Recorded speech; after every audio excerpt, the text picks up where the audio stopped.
एक सत्संग हो रहा था। सत्संग में एक सज्जन पुरुष अपने गुरु से पूछते हैं, क्या गुरुजी सूर्य उदय को भी रोका जा सकता है? तब उनके गुरु कहते हैं, हाँ बिल्कुल रोका जा सकता है। आपको एक प्राचीन कथा बताता हूँ। एक पतिव्रता स्त्री होती है, वह मंदिर में पूजा पाठ करने के लिए जा रही होती है। रास्ते में उसे एक महान संत दिखाई देते हैं। वह संत के पाँव में पड़ जाती है। जो संत होते हैं वह भविष्य के ज्ञाता होते हैं। वह बोलता है संत की, हे देवी, अगर आपको भविष्य के बारे में कुछ जानना हो बेझिझक होकर पूछिए। तो वह स्त्री पूछती है, मुझे अपने पति की लंबी आयु चाहिए। तो वह संत बोलते हैं, मैं यह तुमको वरदान नहीं दे सकता, क्योंकि आपके पति की मृत्यु कल सूर्य की पहली किरण से हो जाएगी।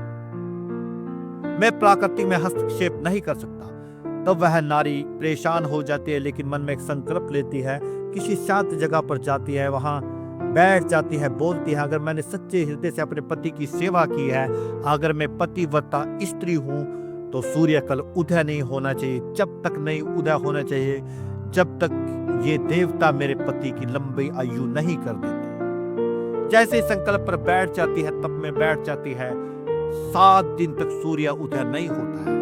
मृत लोक में भूचाल आ जाता है, जीव जंतु परेशान हो जाते हैं, और जो पेड़ पौधे होते हैं वह भी विष पैदा कर देते हैं, क्योंकि जो सूर्य होता है वह एनर्जी पैदा करता है। समुद्र अपनी लहरें ऊंची उठा देता है। इतने परेशान हो जाते हैं कि ब्रह्मा विष्णु महेश को आना पड़ता है उस देवी के पास। उनसे पूछते हैं, देवी तुम्हें क्या चाहिए? तो वह देवी बोलती है कि प्रभु, मुझे अपने पति की लंबी आयु चाहिए, और जब तक आप मेरे पति की लंबी आयु नहीं करते हैं तो मैं इस तप से नहीं उठूंगी।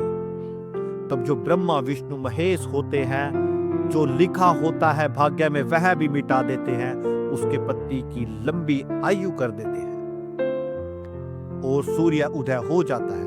कहने का तात्पर्य यह है कि एक पतिव्रता स्त्री अगर सच्चे मन से, सच्चे दिल से अगर अपने पति के सिवाय कहीं और भी ना देखे, किसी का ख्याल भी ना करे, तो उसे प्रभु की प्राप्ति हो सकती है।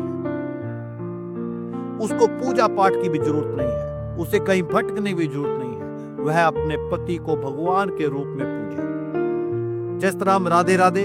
आपको मेरी यह कहानी कैसी लगी कमेंट सेक्शन में जरूर बताएं, क्योंकि मेरा हमेशा एक मकसद रहता है आप सबको मोटिवेट करना, प्रभु के प्रति जागरूक करना।